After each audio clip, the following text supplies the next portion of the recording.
Okay, we'll call the meeting to order tonight for the City of Saratoga Springs, Tuesday, January 21st, 2025 at 6 o'clock p.m. Present tonight, we have Councilman Wadman, Councilman Wilden, Councilman Comber, and Councilwoman Barton. Councilman Karn has been excused this evening. I've asked Councilman Wilden to lead us in our invocation, and then our Pledge of Allegiance will be led by Chief Andy Burton.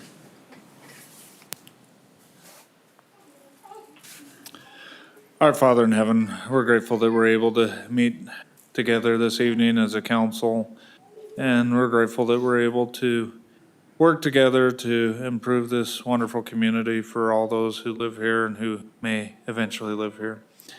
And we're grateful for the many countless hours that's put in by our city team and staff to protect it and serve and make this a better community for all. And these things we say in the name of thy Son, Jesus Christ. Amen. Amen. Please rise for the Pledge of Allegiance. Repeat after me. I pledge allegiance to the flag of the United States of America and to the republic for which it stands, one nation under God, indivisible, with liberty and justice for all. Okay. Andy, we'll catch you before you sit down. We have, first up is recognition from the police department.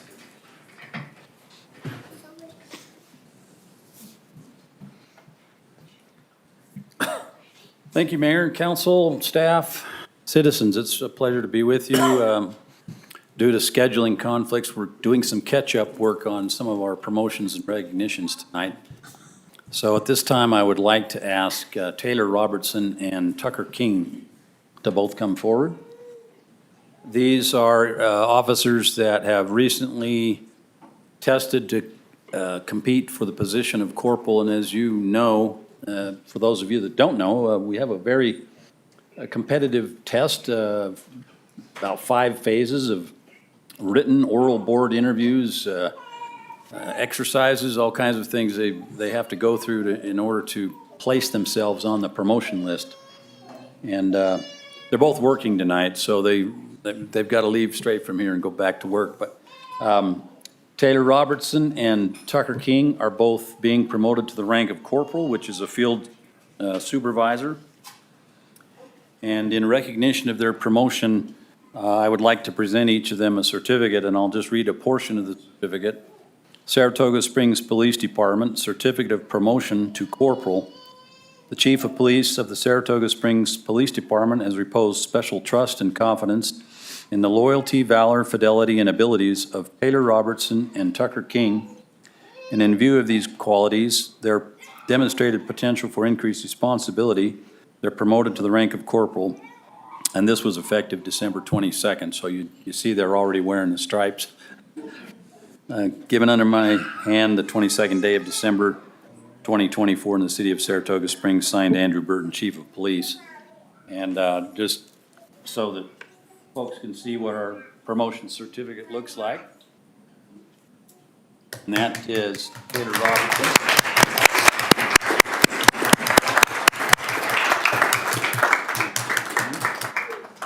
And I will tell you that both of these officers were leaders in their own right. Prior to becoming promoted officially, they both had taken on the responsibilities of helping other officers. They've both been field training officers. They've served in a variety of positions, including patrol. In Tucker's case, he's a canine handler. And in Taylor's place, he was a school resource officer just prior to getting promoted and is now a field supervisor in our Bluffdale precinct. So we appreciate. Picture. She's really anxious. So turn around. No, I'm fine. She warned me already, Councilman. So we're proud of their accomplishments and proud to have promoted them today. And now we'll turn around and Annalise. Posterity and social media. It's all posterity. But they never disappear off there.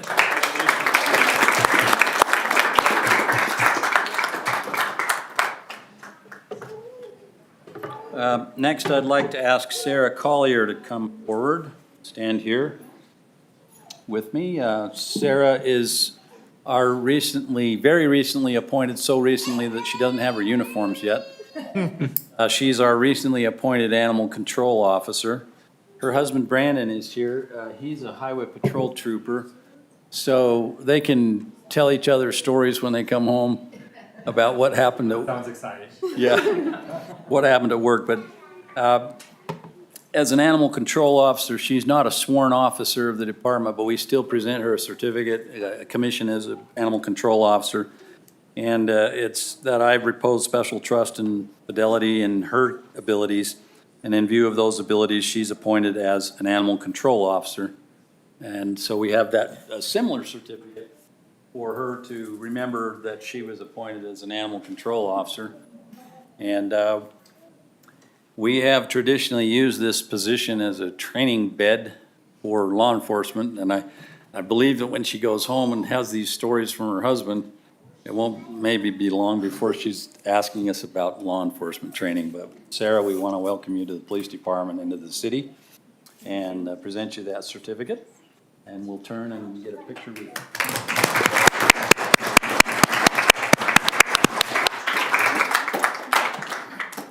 you mind all three of us take a picture? Oh, yeah.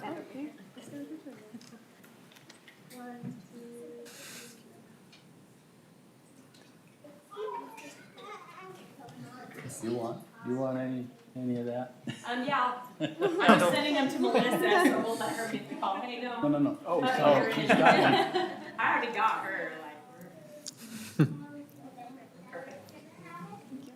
And finally, Mayor, if I could ask you to come and assist me on this next item. Actually, it's your action. So for those, while the mayor's coming up, we're going to swear in Officer Richard Pimentel. Just by way of information, the first day they work, they're sworn in by the city recorder as an official task. But then we like to have a ceremonial swearing in, and the mayor does that.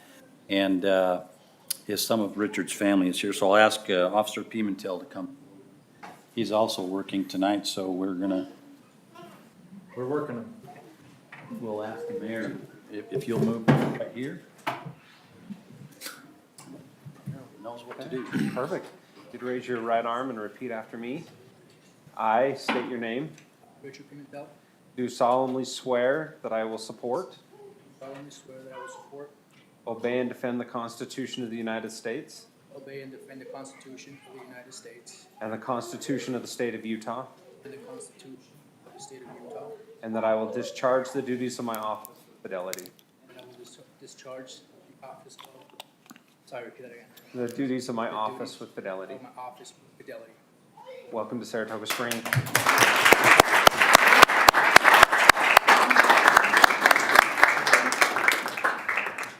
Officer Pimentel received commission of his, receives a commission certificate, so.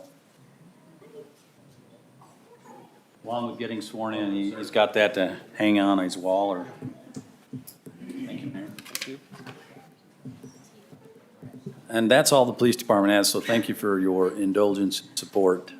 Thank you.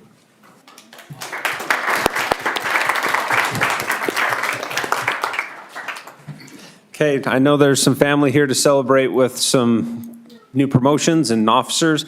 You're welcome to exit now. There's really nothing much more exciting than that tonight. So if you'd like to exit, please. You're welcome to stay. We do have some riveting budget hearings. So thank you.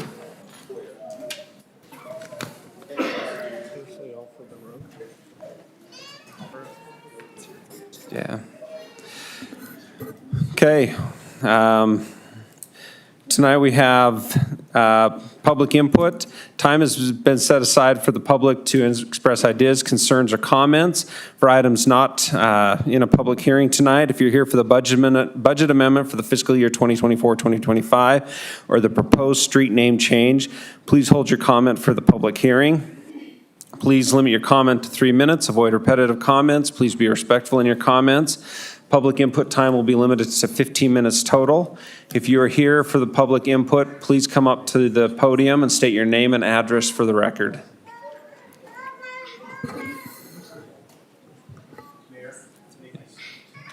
Oh.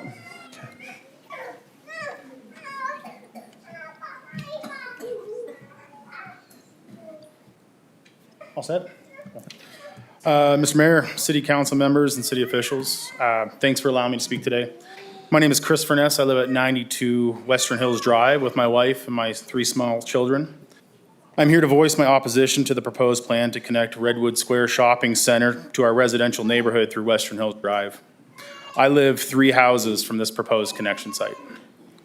Our community is one where our families have made their homes for the safety and the tranquility that we value. The proposal to turn the residential street, one that serves as a space where children ride their bikes, play, and walk to school, into an access point for commercial traffic is not just concerning, it is dangerous and is unacceptable. Now, I know we were here last city council, so I'm not going to repeat additional concerns that have been brought up. However, the residents of Western Hills have been very vocal about their dissatisfaction and their concern over this development. I'd like to emphasize the importance of this, as we're going to keep coming back. The development plans already suggest a viable route through Precision Medical and Redwood Square. This is a path that aligns with both the needs of the community and the intentions for this development. There is no need to compromise the safety of our neighborhood by introducing unnecessary traffic. I urge the city council to consider the long-term impact this decision will have on our community, especially our children. So far, we have expressed that using Western Hills Drive as the access point for the shopping center must be stopped. Additionally, we've asked that the sound barrier is erected to reduce the noise and that the lights at the shopping center confirm to dark sky lighting. We have brought up the fact that the plans for Precision Medical in Redwood Square have a through street access connecting Redwood Square to Aspen Hills. Currently, we have seen no movement at all. The residents were willing to work. So far, we have not seen any progress. We have not made it on the city's agenda for city council, nor are we on it tonight.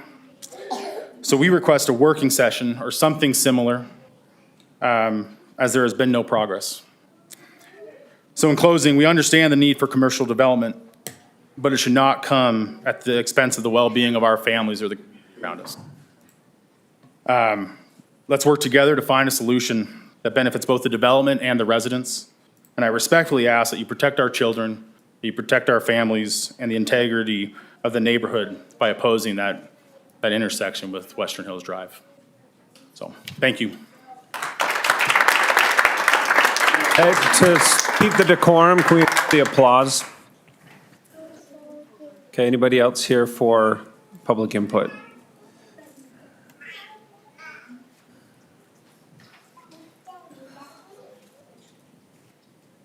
Hi, my name is Dakota Rasmussen, and I live in I'm 15, and I live in 1751 Western Hills Drive.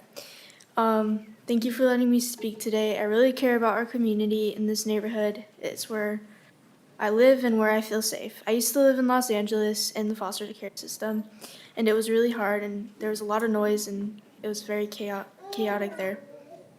And I did not feel safe.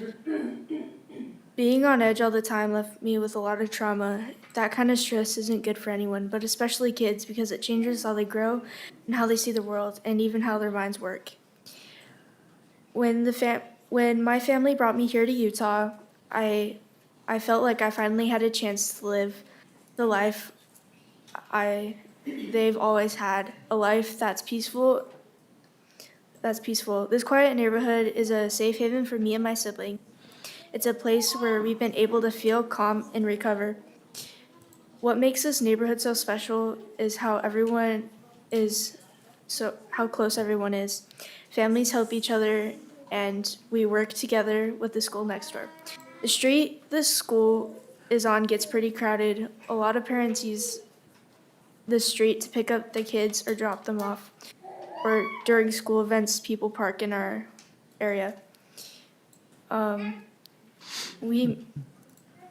the that's why I'm worried about adding even more traffic.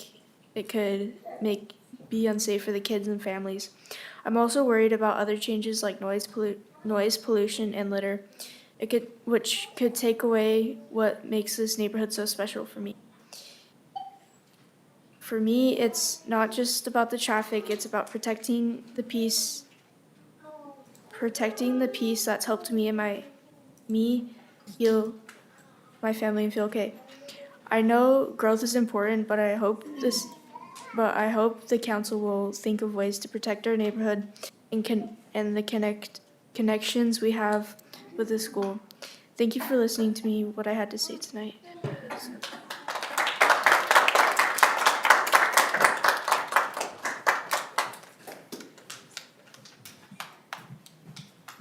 Hi, my name is Robert Draper. I live at 78 West Western Hills Drive. First of all, I'd like to point out to everybody here tonight, the majority of the city council seems to be quite respectful, but as I watched the video of the last meeting and tonight, there are certain members of the city council here who really haven't even given eye contact to the people that were up here speaking. They're more concerned about whatever's going on their computer screens than they are about the people speaking. And I would ask you guys to stop and just listen to us and take us serious, okay? Sean Hannity recently said, are you going to listen? He takes notes on his computer. Okay. So don't make assumptions, please. When I'm taking notes, that's me taking you serious. So to come up there was disrespectful on your part. You can call it what you want. Yep. I believe it was Sean Hannity who recently said that the group who holds the most political power in our country is a group of well-organized, angry, and intelligent mothers. And I just want to tell you guys that that's exactly what you have here tonight, is a group of very intelligent, well-organized mothers who are angry about this. And they're not going to stop. They're not going to go away. This is going to go on until we get a proper solution to it.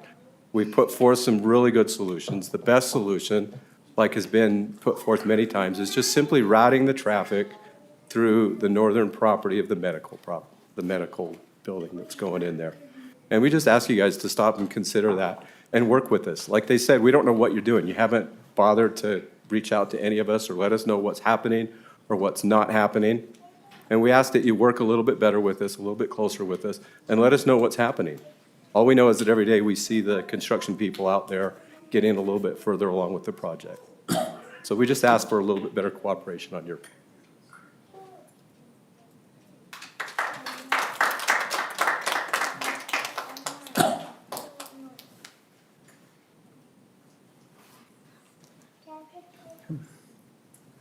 Any other public input? Okay, seeing none, I will close the public input at this time.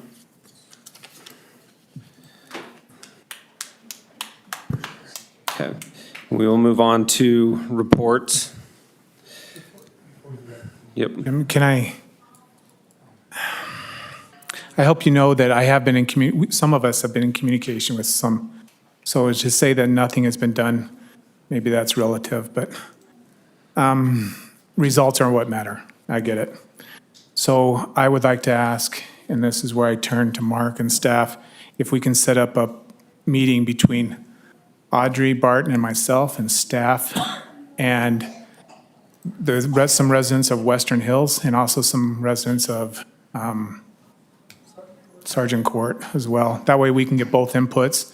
We can talk to each other, see where we're at. And so I would, Mark, what is the process for that? Do we just ask that, or Jim, or? Without, once again, this would just be 2 council members, so I don't know what that entails, but. Really quick, Councilman McComber, then we'll go to city manager. I just want to point out, the reason why only 2 city council members is because if we have 3, we have to have a make public notice, and it's a big, long process. But we do this quite frequently. I've represented in the Mount Saratoga development when there was some issues, and so this is the right approach. So don't think that we're not caring, but having 2 represent, and they can come back and talk to us individually, not as a group, because we do that here, and give us the feedback of what they hear. Usually it's the best way to figure out a proper solution is to have this meeting with a couple members of this council, staff, and then the residents. because I think it's important to understand the history and long-term. I'll share with my colleagues my history, because I mean, I'm very familiar with, I've done this for 15 years. I'm very familiar with this area. This has been a concern for a very long time. And so I'll share with them some of the history that they can share with you as well. So I just wanted to make sure you understood it. It wasn't that we don't care. It's just 2 representatives will be representing us at the council. Thank you. Mark? You bet. Lance, if you've got a name of someone we can coordinate with, we'll work with you on that. And if the rest of the council is okay, providing that direction to the staff, we'd be happy to do it. I support it. You support it, Steve? Yep. Thank you. Okay. Reports, anything from the council? Councilman McComber? I just want to thank staff for some of the things that have been on our list that you've been addressing, some of the concerns with various developments. I just wanted to point out, this might be a good time for us to fix the stop sign as you're coming into the Home Depot development off of Redwood Road. Because the road is closed, it's nice. It's a nice time, because they're doing some construction. It'd be a nice time to get that stop sign switched to the other road, so that when we're coming off of Redwood Road, we're not queuing back onto Redwood Road. The stop signs right now stop you, instead of stopping people coming from soon-to-be Jack in the Box and the other side, those where the stop signs should be, and then it should be a straight thoroughfare. I think when they put the stop signs in, they just put them in the wrong place. But, so the stop signs are there, but if we can just move those right now while the road is closed, it could be quite effective. And the sooner we do it, the better in terms of helping people understand the change. Mark?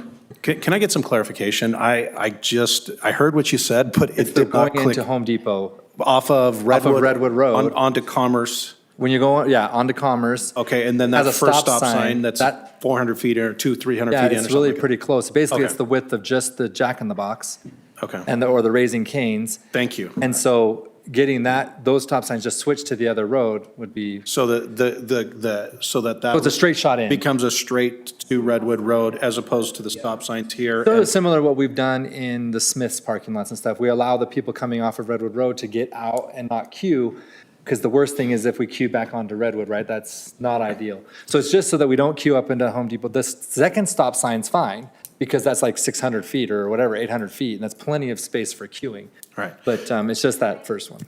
We have let them know, we were aware of this, we have let them know. I think they're holding off until they get a little bit further along, but we'll follow up and make sure. It's just right now, I just feel like right now would be a great time, because we're not shutting down the road again in the future. Right. And then also, just if we're, as we're in winter now, if we start to making our plans, like with the parks and stuff, just the cleanup in the spring, if we're not waiting until August, September, if we can just make sure that we ask our residents to keep their weeds and things and all the stuff that gets into the gutters, if we just stay ahead of that with tumbleweed is really starting to be a problem with winter, because it freezes and then that makes it more brittle.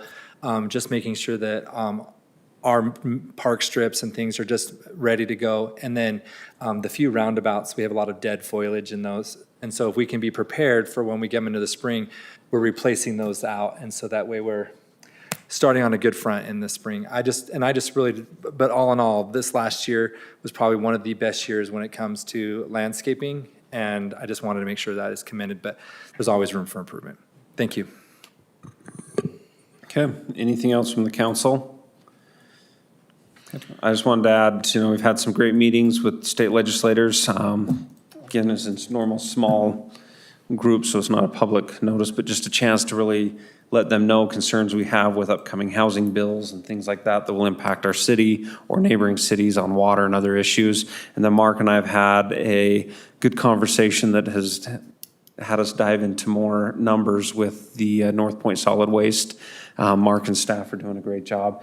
They noticed maybe some discrepancies, and Mark was quick to jump on that as soon as those were brought forward to see if we can reconcile numbers. And so, I think we'll be in good shape as far as city. It is. So, That's great, too. do you have something, Mark? On that, I actually do. I've invited Ann, if she can give you just a quick update regarding, tomorrow is the local officials day at the legislature. So Ann, if you can give us a quick update on that. Yes, so tomorrow, our City Youth Council will be attending local Day. And something kind of cool this year, so each year ULCT, or the Utah League of Cities and Towns, they host a series of mock debates that the kids can participate in. And typically, they actually choose what the kids are going to be discussing. But this year, they requested that the city youth councils submitted their own proposals for that. And from all of the proposals that they received, they chose 6 to be debated, and one of our youth city council's proposals was chosen. They have a proposal, they had 2, one was on transportation, and the one that was chosen is discusses utilizing some of the housing that will be built for the 2034 Olympics to post-Olympics be transitioned to affordable housing in the area. And we're just super proud. It's something our kids came up with on their own. And I just thought it was super creative and a way to solve issues that they see in our state. And so we're just so proud of them and excited for them to have that opportunity. That's great. Thank you. Thank Of course we you. represent. Make sure they know how proud we are of them. So the next update, Mayor and Council, we've come across a funding opportunity that I'm going to have Jeremy talk about here quite just as soon as I'm done. But just to set the stage, the state has a revolving loan fund that we could use to fund some road projects. As you're aware, and I've discussed with each one of you individually, but we'll be discussing this a little bit more in the coming weeks at our offsite planning session.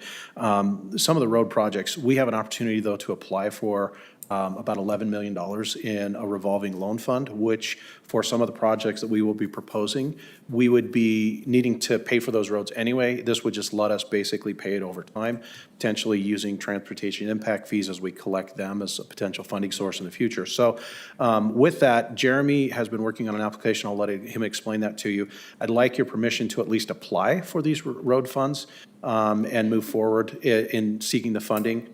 So that we can just be on the list, because it is a first come, first serve list for that. Again, it would be primarily used for the Mountain View Corridor expansion, and I'll let Jeremy talk about that one. Thanks, Mark. It's the UDOT fund. They have about $4.5 million this year. We anticipate they'll get about another 6.5 later in the year. So we're proposing to ask for everything for all $11 million.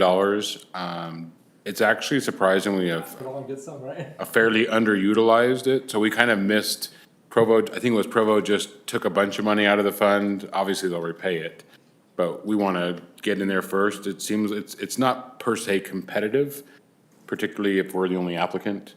Now we need somewhere between, and we'll get into this, I think, later in the month, but we need somewhere between $40 and $50 million for all the road projects. Now, we've already secured 20 or 30 million in MAG funding, but that MAG funding doesn't come online, some in 2025, 26, 27. So this would allow us to fast track a chunk of those, 11 million of those, potentially. So it just depends on once we get approved, when we get, then we could work with you to decide what projects we want to fund with that. We could choose projects that have MAG funding, and we're just floating the difference between when the now and when, or we could choose to fund projects with which there is no current funding. So we can make that decision, I think, if and when we get approval. So, I mean, we have $50 million worth of road projects that are on our plate, right? And we've only got funding secured for about half of that, and even then, it's some not today. We want it today.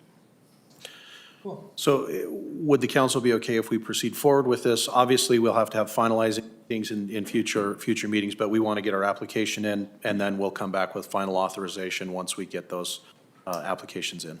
No, I think it's a great program. Early money that we will Okay. pay back. Fantastic. Just a reminder, next Thursday, Friday, and Saturday will be the council's annual planning event. And so we've got a fun agenda. It's going to be a full agenda. We've got a lot of things that we're going to be covering, and looking forward to that next week. And I think that's it, unless there's any specific questions on any of the items we just discussed. That's it. Thank you. Okay, and then we've got Doug and the Point of the Mountain Chamber. Mayor and council, thank you for the time. The chamber wanted to just give you the state of the chambers and talk about, brought treats. So Pay attention.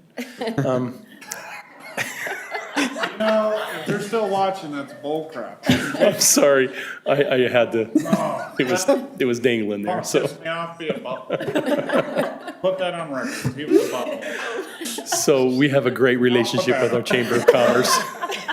Trying to change the subject real I know, fast. it's not you, it's me. Terrible for taking notes of what people are saying.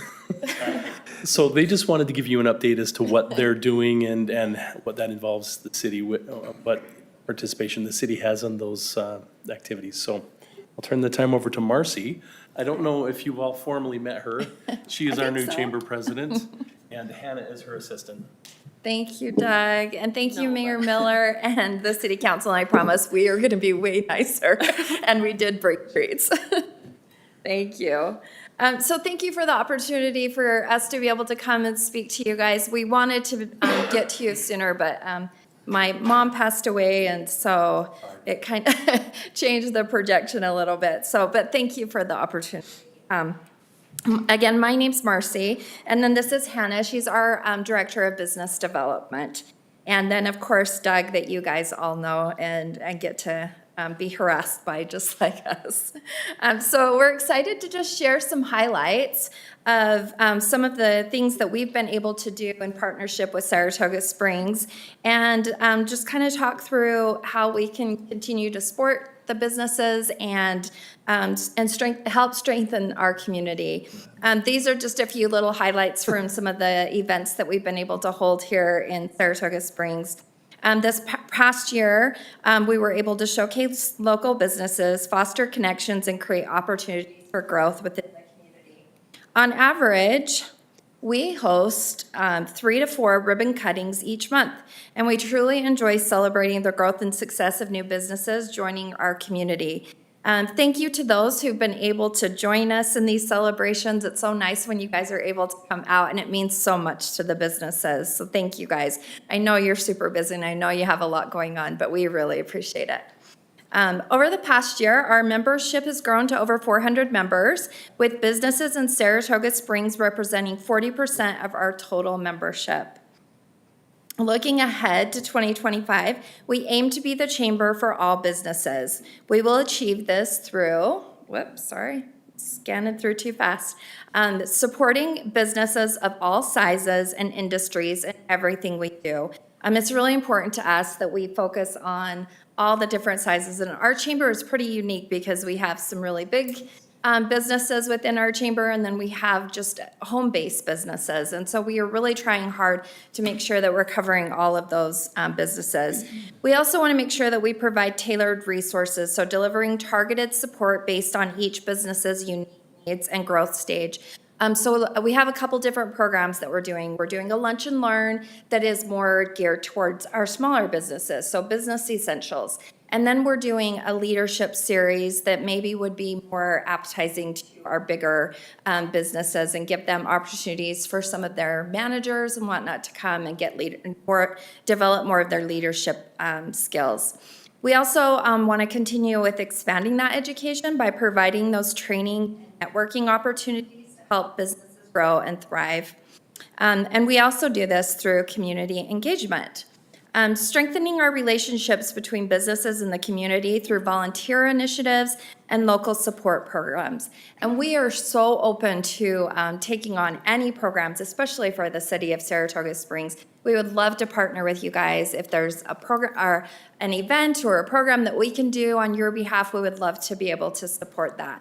I think previously we did something with foam days. I don't know exactly what that was, but I would love to figure out what that can be so that we can support your community. Councilman McComber has a. We started a farmer's market this last year, Yeah. and I think that would be, foam days is great, but it's a bunch of little kids playing in a water fight. I mean, but Annalisa is our point-to-point person, and she can connect you to the right people. But I don't know, I think a farmer's market, that fits think that would be more of that business development, because these are the ones who hope to one day have more of a business.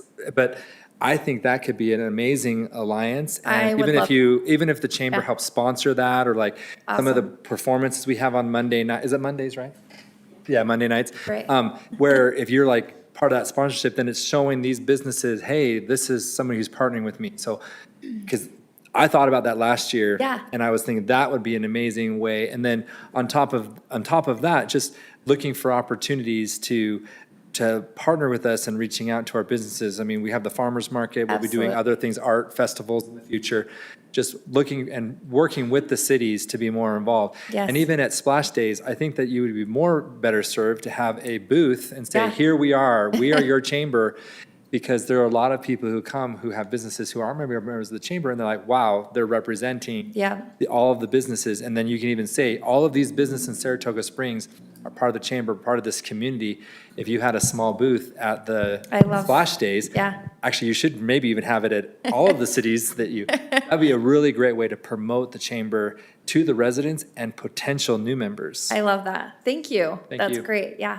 Thank I was you. just going to say, you know, I think helping our small businesses grow, we have a lot of small in-garage businesses. Yeah. And they're great at what they do, but they may not be a financial expert like Wilden next to me. Yep, absolutely. What resources are there? There are courses to help them understand real estate. What's a good real estate leasing? Yeah. What's, you know, something like that. You know, I've referred businesses that I've talked to from here over to the UVU and Salt Lake Community because they have the SBA program, how to write a business plan. How do they take it from the living room to the garage to a office warehouse or brick and mortar? And a lot of them struggle with that because they're great at what they do, but they're not in the finance. Yeah. Yeah. I'll let Hannah take this. So we kind of took, so we've been doing this lunch and learn, which was with Saratoga Springs. We did it in Saratoga Springs. And last year we kind of watched it and realized that we needed to really hone in and make it a little bit more clear for our businesses, for the small businesses. So we've changed that event to be business essentials for this lunch and learn. So specifically these skills that you're talking about that these businesses need to kind of pick up their business and go from there. And then we also have worked to update our website, and we're continually doing so with the resources. We did a resource fair last August, where we brought in all of these resources from the state or the universities, and we had them present to a lot of these businesses, a lot of, you know, funding opportunities that businesses can take advantage of. And so we're going to do that event again this year. That was really successful. A lot of smaller businesses came to that as well and came back with feedback saying, we didn't know that this existed, we didn't know we could do this. So those are a few of the things that we've done to kind of focus on these smaller businesses that need help with the growth stages. So, and then a lot of times when I'm meeting with businesses, I can kind of feel out what they're needing, what kind of context they're needing, and can also help them that way too. So, But also, also involve like Doug, you know? Get Yeah. the city involved. Oh, we're going down the same road. You know, you're growing. Here's the city's resource Yeah. to find a spot in the city, what's going on. Absolutely. And to add to that too, you're often, you know, you'll advertise to the 400 plus members within the chamber, which is great. But some kind of like those lunch and learn, where that would be an amazing one to open up to what Jim was talking about, those garage businesses, future members of the chamber, and say, hey, come and learn some of these things and grow their business, because then they'll justify the $200, whatever it is, right? I mean, to become a member of the chamber, those kinds of things. It shows that, I don't like using the word elitist, but it makes it sound like, yes, we have our chamber events and members participate, but on something like that, opening up the community, working with Annalisa and Doug, and we get it on our Facebook page. that's what I was going to ask. And is then we are more than happy to say, there's this event happening with the Chamber of Point Manor Chamber of Commerce, Saratoga Springs is a member of, we support them.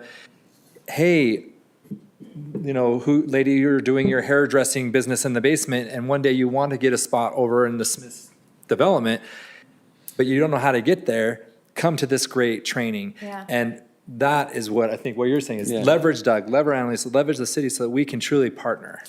And they're Absolutely. open, so, and that's a good point to bring up, because they are open to anybody, you just have, it's just registering through our site. But I think being able to maybe showcase it through some of your guys' pages would be really valuable for a lot of these businesses that aren't a part of our newsletter, or don't know to check our calendar, or don't even know what a chamber is. So I think I mean, that, Annalisa, how many people do we have follow Saratoga Springs right now, Facebook? On Facebook, we are getting close to 16,000. okay. So see what I'm saying? That's a whole different level of audience, right? And that's just then they can talk to their friends and, oh, you have this business, you should go to, you know. Yeah. Yeah.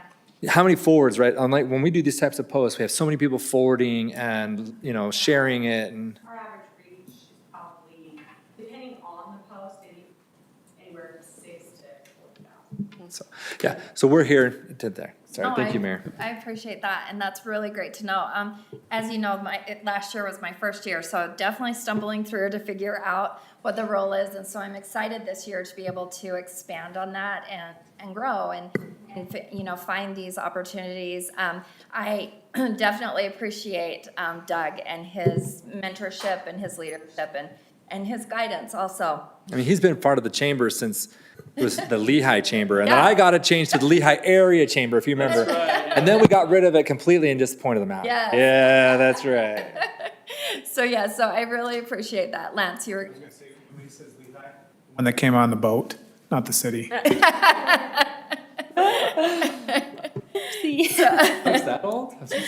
So, thank you. We really do value our partnership with you guys. We want to be able to expand it even more. We want to be able to be there for any and all businesses, even the ones who aren't part of the chamber. I mean, we just want to be here to help represent and be that resource for them. And so we always appreciate your feedback.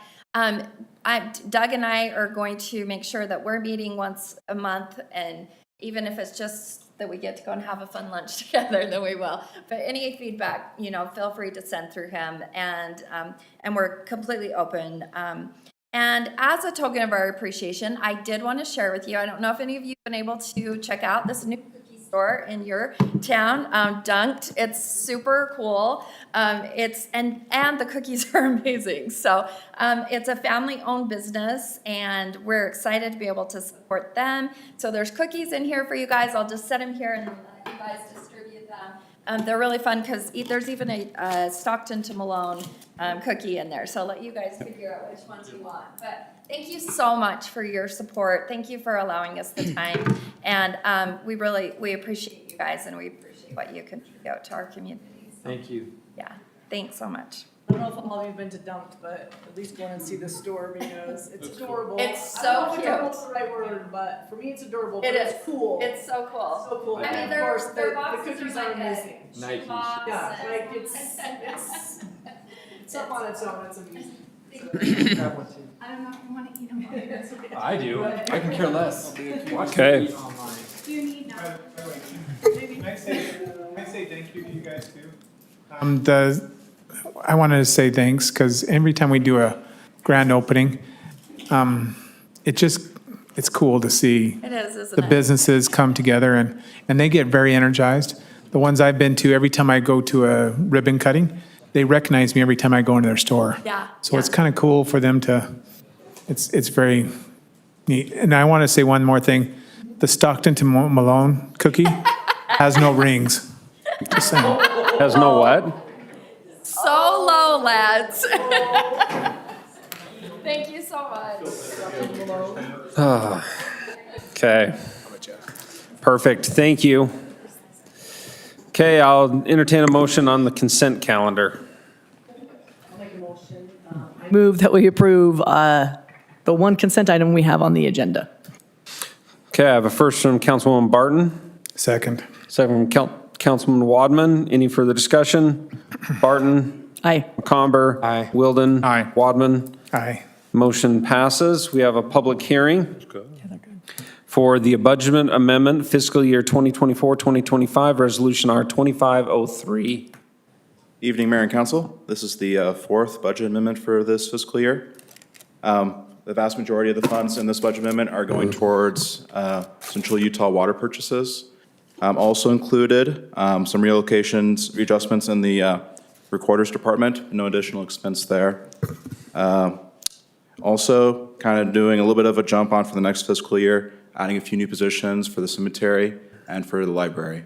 Any questions at this time for staff? Nope. It is a public hearing, so we will open it up for the public to express any concerns. Please limit comments to 3 minutes. Please avoid repetitive comments. If you're here for the first public hearing comment on a budget hearing in 15 years, would like to shake your hand. Anybody here for this? Seeing none, we'll hold that offer to the next one and close the public hearing. And I will entertain a motion if there's no questions from the council. So made for budget item one. I have a first from Public hearing item one. Public hearing, yep, I have a first from Councilman McComber. Second. Second, Go ahead. Councilwoman Barton. Any further discussion? Barton? Aye. Comber? Aye. Wilden? Aye. Wadman? Aye. Motion passes unanimously. Second public hearing is the proposed street name change, currently Buckhorn Bath Avenue, located in the Wander subdivision. Good evening, Mayor and Council. Sorry about that. We have before you a street name change. This is the first one that we've had from an actual applicant, other than we've done city-initiated street name changes. The applicant is Michael McKay. He lives at 346 South Buckhorn Bath, so down here at the very bottom corner to the right side of the street. So he has requested this because of communication challenges with emergency services, the difficulties in spelling and pronunciation. The affected property owners, this will affect is 27 residents and the homeowners association clubhouse and pool. So you can see here all of the ones that are affected by this change. So I believe the applicant is here, if you want to come on up. And, but just with the code, the way that it is written, it is a public hearing. City council is the legislative body. You can have a seat here if you want. Mr. McKay is here to answer any questions if you have them. Due to the nature of the request, because of emergency services, staff has recommended the change to the city council. Just based on the general welfare. This is a big change. Every resident is affected. Every one of us have changed our addresses, and it's a nightmare in many instances. And I believe the applicant is aware of that. He did petition the residents. Some responded, some didn't. They put out a list of names that they would, let the residents vote on, per se, in his petition to the residents. Serenity Way was the number one. It wasn't, it was a couple people, but not everybody voted on a name for certain. That was Serenity Way? Serenity Way. Brian Gallegos sent me a message saying that the easiest way, let me just go back, is down on the south portion, Horizon Way. He said the easiest and most simple solution to this is to name it Horizon Way. However, Mr. McKay brought up to me today that the reason Horizon was named the way that it was because there were similar addresses for Buckhorn Bath. What we had with Commerce Drive. Right, and so that's something to take into consideration in naming this. In the ordinance that I've supplied in your packet, it does have a blank for that name if you so choose to petition. So I guess for services, just to ask, if you drop the Bath off of it, because that just doesn't make. Yeah, Buckhorn Avenue. Just Yeah. Buckhorn. Yep. Minimal address changing, minimal signage. That's just the question because of the address loop. Sure. And that would, All because all. yeah. I live right here. I live on Inlet Spring, and so it's all about water in the spring. All So the street it's names like are named out. Hayes, Wells, that's why the history of it, but I agree with you, it makes it confusing. Even mine, Inlet Spring, not Springs, and so I have to tell people it's no S. Yeah, to me, I was just looking at it thinking, if you just drop the Bath, Buckhorn. Yeah. Mr. McKay is the applicant. And then we have public comment, yeah. Yeah. Do you have a comment? Sure. Thank you. Mayor, council, staff, thanks for taking some time for us. I know the nature of a resident street name change can only affect so many people, but thanks for taking some time. As far as changing from Buckhorn Bath just to Buckhorn, I'm not immediately opposed to it, but it does still reintroduce some of the same challenges we have with Buckhorn being part of the name as it stands. Somewhat comical, I would say, our first impression of the street name. Our movers recorded it as Buttcorn. And it's very phonetically similar, so we actually still get that misnomer on occasion. But I do agree that dropping the Bath at the very least would make the address a lot more serviceable. So would still move ultimately for an altogether change. Okay. Well, this is a public hearing. It is.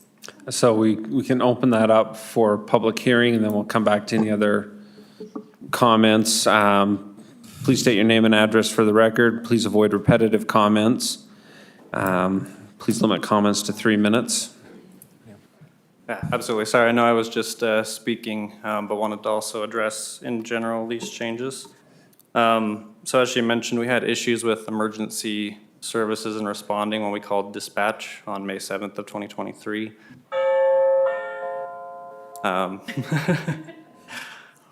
And what essentially happened is, in the midst of a highly stressful situation in which our daughter was suffering and having difficulty breathing, they asked us to repeat the address 3 separate times, and I understand it's important to be clear, and we anticipated the address being a problem when we called, so we tried to enunciate it very clearly as well. But this is something that really scared us, and my wife's not able to be here today, but that's something that she wanted to emphasize as well. But after the 3rd repetition of the name, there was a still moment with no response, and that kind of gave me a new panic where maybe they thought that I was pranking them or just didn't know what to make of the name, or were hesitating to maybe ask another time. So that's something that struck us. But in the included materials with this application, we provided a copy of the ballots and their comments and their annotations. And so just to kind of introduce the issue from that perspective, of the 27 ballots we sent out, 25 responded. And of those 25 that responded, 18 were in the affirmative, or 72% of the respondees. And we had 24%, or 6 residents, in the negative. And of one of the negative did concede that the street name was, in his wording, bad. And another had indicated yes, but switched to no because they wanted to better understand why, but indicated that they were open to change. So that's kind of the lay of the land as far as getting the pulse on the street, and that was something that Gina and the planning department encouraged us to get a feel for what everyone thought. But I'd love to hear from anyone else who decided to come tonight and to hear what they have to say as well. Thank you. Okay. Anybody else? Hi, my name is Tanisha Moody. I live at 322 South Buckhorn Bath Avenue. I lived there for 3 years. I'm just an emotional person. Nothing's wrong with me. I have also called EMS to my home multiple times. They have came within 2 minutes. I feel like our street is a very loving street and very nice, and my vote for the street name is no. It's just that a lot of people on our street, I know he has the numbers, but I saw kids like changing those as well and like running up to doors and things like that. But a lot of us really don't have time to change everything on our street, literally everything. I'm actually came to oppose the street name and just say, like, from this model, like, there's 3 homes at the end that were on Horizon Way currently. This isn't the first time that our street had a name change. Their name was Buckhorn Bath Avenue South. The reason why they changed it, what this lady did say, is because we have a north and a south on the street. So like that would create another problem of if it was all Horizon Way. So when I came, I did plan on opposing the whole street name because I'm an EMS professional myself. I know how important things are to get someone to your house immediately. I feel like our fire department, when they've came into my house 2 times, they did an excellent job on response time. We didn't have any issues saying our name. I will say that the name, when you're like giving it to people, Buckhorn Bath Avenue, yes, that's a mouthful, and also Saratoga Springs, Utah is also a mouthful. But if I'm being honest, so is Serendipity or Serenity. Serenity Way is also a mouthful with a spelling challenge as well. So that was my point when I came here, but I wasn't expecting to hear just to leave Buckhorn and drop the Bath. I wouldn't be opposed to that because it just keeps it a little bit more simple. So thank you for listening and your time, and I really appreciate it. Anybody else? Can I ask a question, Jim, to you? I'm going to close public input first. So we'll close the public input. Councilman Wadman? If we did just change it to Buckhorn, does I mean, I think I know the answer. Would that require the whole changing my license and with the state? Does anybody have an opinion? It would, even if we took the bath off, it'd still require. Okay. It's not just your driver's license, it's changing all of your bills. Right, yeah, It's changing, all of the accounts associated with it, and regrettably, we've had to do this in other situations here in the city, and it's a time-consuming ordeal. And so there definitely are those impacts, but we certainly understand the safety concerns that have been brought up and discussed tonight. So my daughter, are we discussing this? Is this where we can discuss this? Sure. Yeah. So she just went through the same thing. She's been in a condo for a year and the city just switched the address on her. And it was a pain, but it needed to be done because of the emergency response, because the addresses were all messed up. The city had kind of messed that up. Nothing bad, Santa Quinn, love you guys. Anyway, but I don't know, like it is a pain, but in the end, obviously they had to do it and it was worth it. So even if we change it to Buckbourn, Buckbourn Avenue, it's a pain and time consuming, but it's also doable, right? So I don't know. It is a long name. I agree with that. It really is. But I love creative, fun names like this. And so but you don't want the response time to go. I don't know. I love fun names, but I can't use that here because I have to think of them more logically than, this is a really cool street name. But my daughter had to go through it. It was a pain, but in the end, it was okay. I would guess if you remove the name Bath, much of the bills would still. Yes, there I agree with that. That's why I think name Buckhorn Avenue would be maybe a great solution. I think Serenity Way or whatever is just as hard as Buckbourn Avenue. It actually is hard to spell too. Yeah. Other comments? This is a really hard decision. I know it seems like a little simple, but it's not really. It's really hard. I'm going to take advantage because we got Chief sitting here. Yeah. Public safety. Tell us what. You can blame the fire for not showing up. I don't know how long this street's been there. About 3-4 years. 5 years, 5 years. okay. Typically, when a new street comes online, it takes a little while for it to get geo-navigated in the mapping systems, not just in Google Maps, but in Your stuff, yeah. our police and fire dispatch maps. Once they become mapped, it's usually, the dispatchers can find it.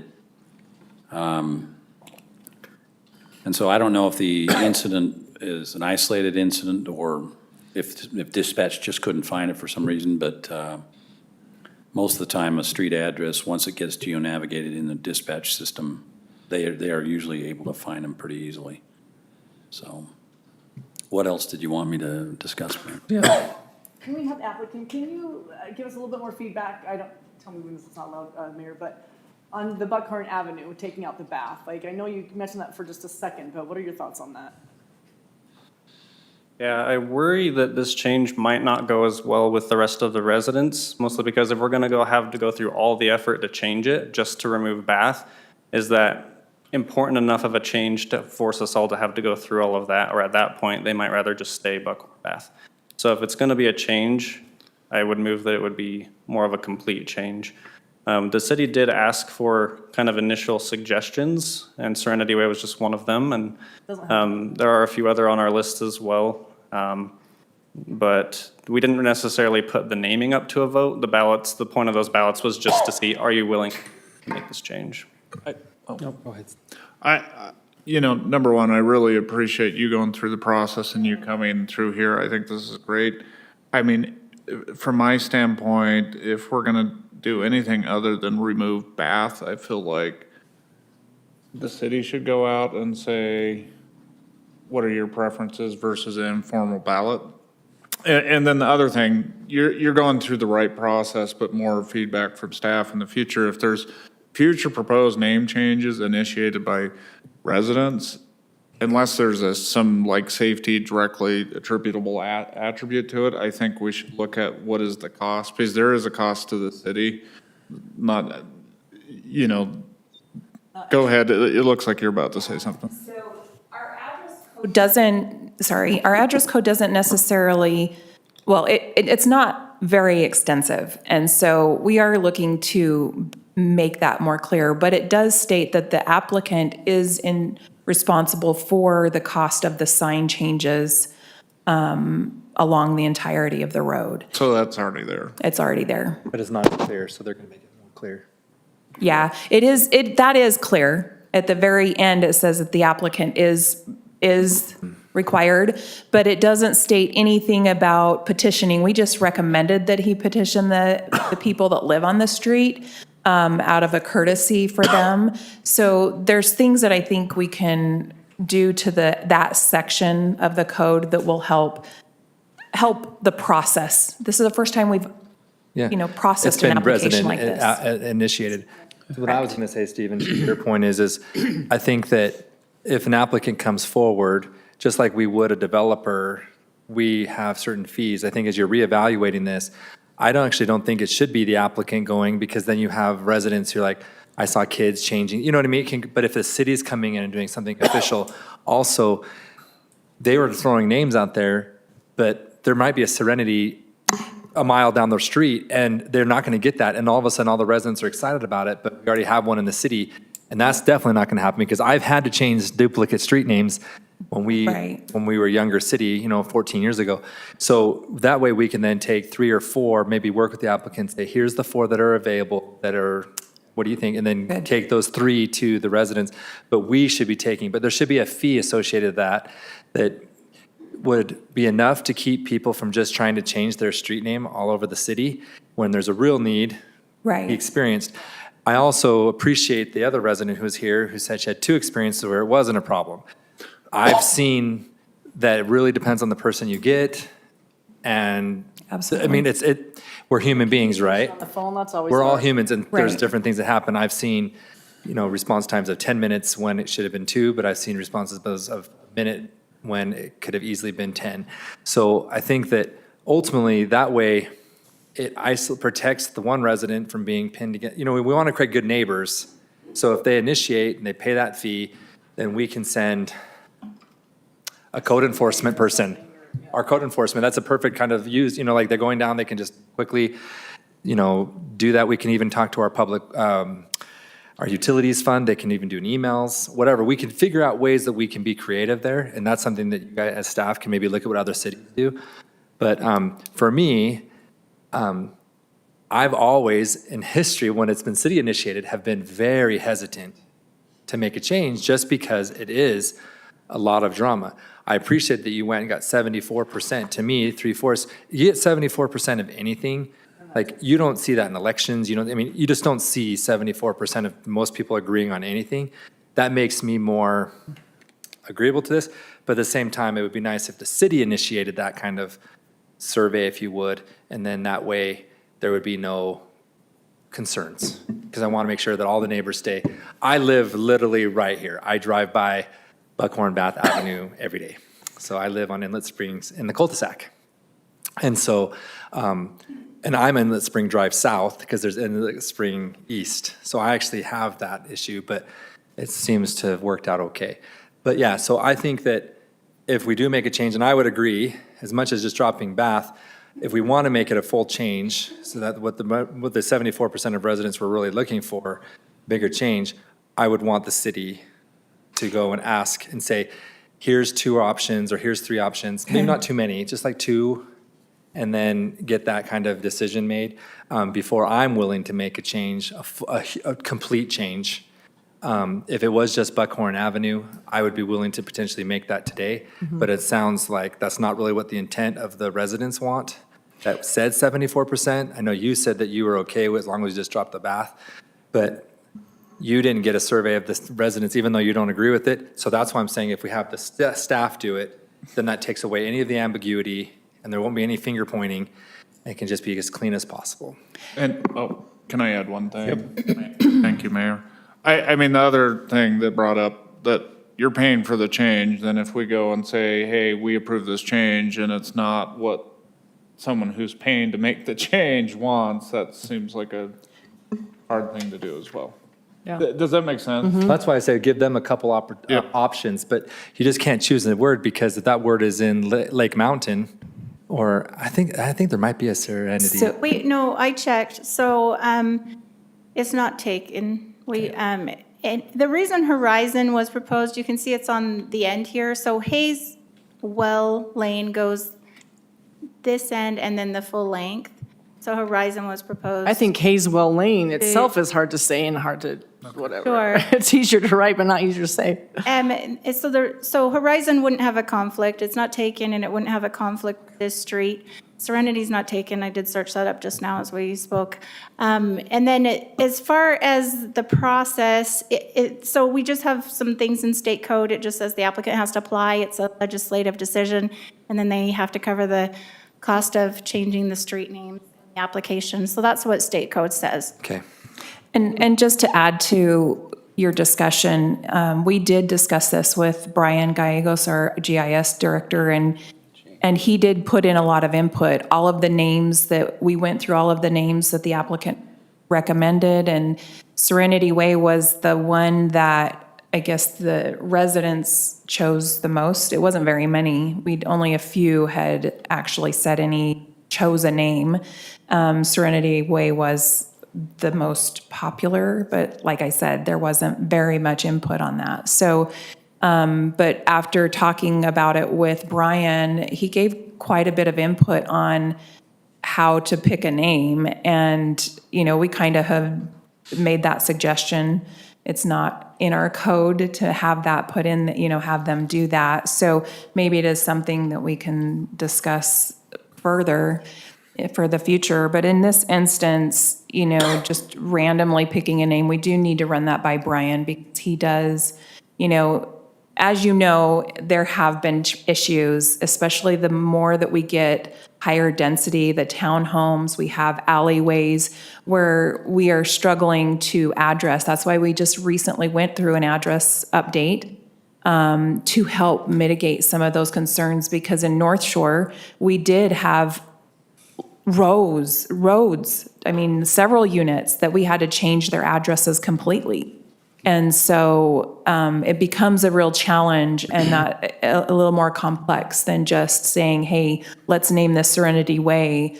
And that was Brian's recommendation. Now, there may be some issues, as the applicant had stated, that there's north and south, like what you're dealing with in Inlet Springs. So, there's those things that we need to take into consideration and consult with Brian on when we consider a name.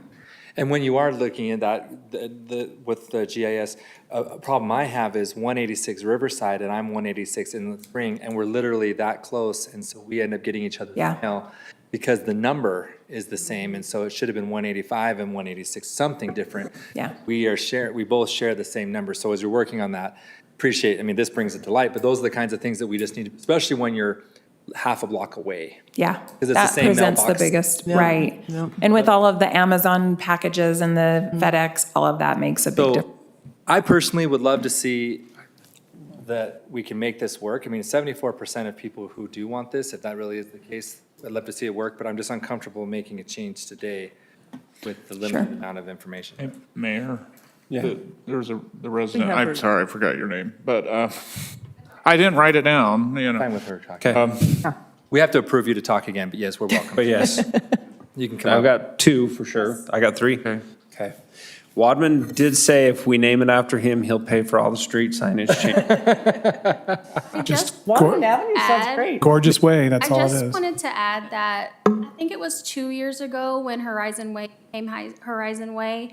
And and I say one of my friends lives in the house. The three houses. You have to have, from what I understand of what the ruling says, you have to have 100% of the neighbors to say yes to a street change. That's what they were told. And so with their instance, there was only 3 people that had to say yes. So with ours, it is 27. It used to be 30. Obviously, they're not included anymore. So I would really beg to differ that it's not 74% of our street. I promise there's more than me on the street that is a no. I don't know the numbers, and I'm not, our street is Loving. We're going to be totally fine, whatever our street name is or isn't. But I will say, most people voted that because we don't like to say it, Buckhorn Bath Avenue.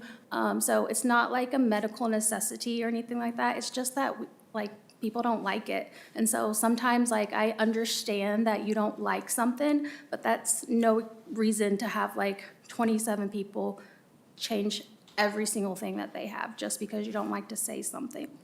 And that's why I would like to Yeah, see so staff thank go you and for talk to the residents. letting me come back up. I appreciate it. No, I appreciate it. I don't, our code does not state any kind of percentage. Rulon and I had discussed that specifically. I don't know about state code. I know Rulon looked at state code in regards to this when we were discussing the application. And it was determined that usually it's like 60-something%. But in this case, that's So the situation. right now, direction from the council.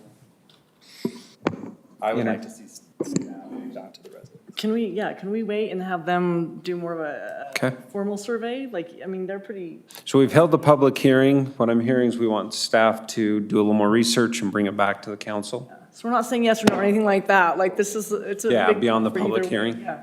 Okay. So I would be happy, Mayor, to table this item until staff can do more research and talking to the residents so that we have a true understanding of the needs and wants, because there's both. I got a first to table it. Second. Second from Councilman Wilden. Any further discussion? Wadman? Yay. Wilden? Aye. McComber? Aye. Barton? Hi. So it's 3-1. Wadman, aye. Aye. He said yay. I thought he said nay. He said yay. So it sounded like it. Okay. The newbie. We have unanimous to table the item. As you're doing, not for this, as a young city, we still find things in our code. As we build the code around name changes, can we set a threshold where it's for public safety? Not because the name hurts my feelings, or I don't like it, or I can't spell it. Because I know Councilman Porter complained Appaloosa Way is spelled wrong. Yeah. On his street, his neighbors complained, they've never changed it. They've just learned to spell it wrong. There's other ones. There's another one.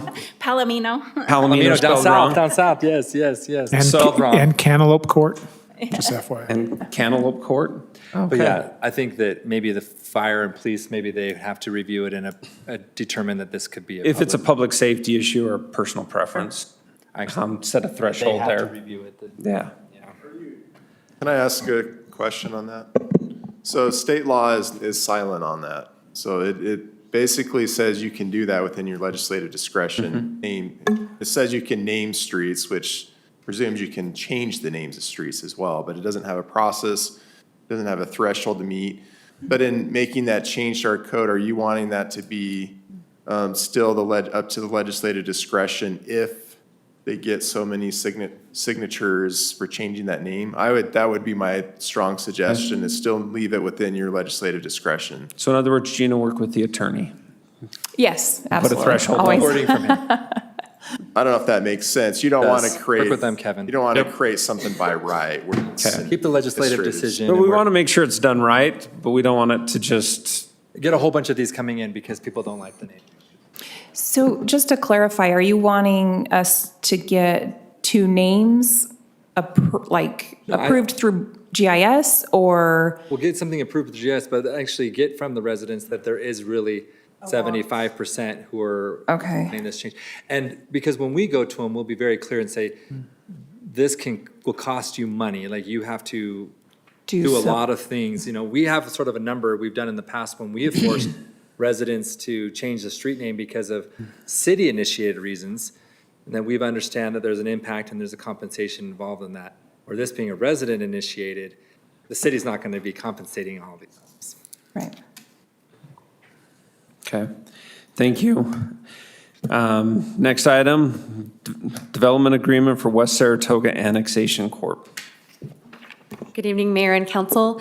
This item, I don't have a presentation today. It's just the development agreement that was tabled from last week's annexation for the ASD and the church's annexation for the 164-acre site. Any questions? Was it delayed? I wasn't here. What was the reason for Oh, the city and the church didn't agree to the verbiage of some parts of the development agreement. But they're in agreement now. Yes, in the version that's in your packet. So you've been here all this time for a very quick vote. Yes. Okay, then I will entertain a motion. Oh, Oh, the And the lawyer. attorney. Briefly, one of the key points, it generally follows the template that we've done in the past, but one of the key differences in this one is you are not granting additional density. They're using the density from the DAP and to basically spread out to this property that's being added. Just reduce So density overall. That's what's different about this. It's fantastic The for the city. language specifies that, so, and, yeah, anyway, that's basically what this does, that's different than other.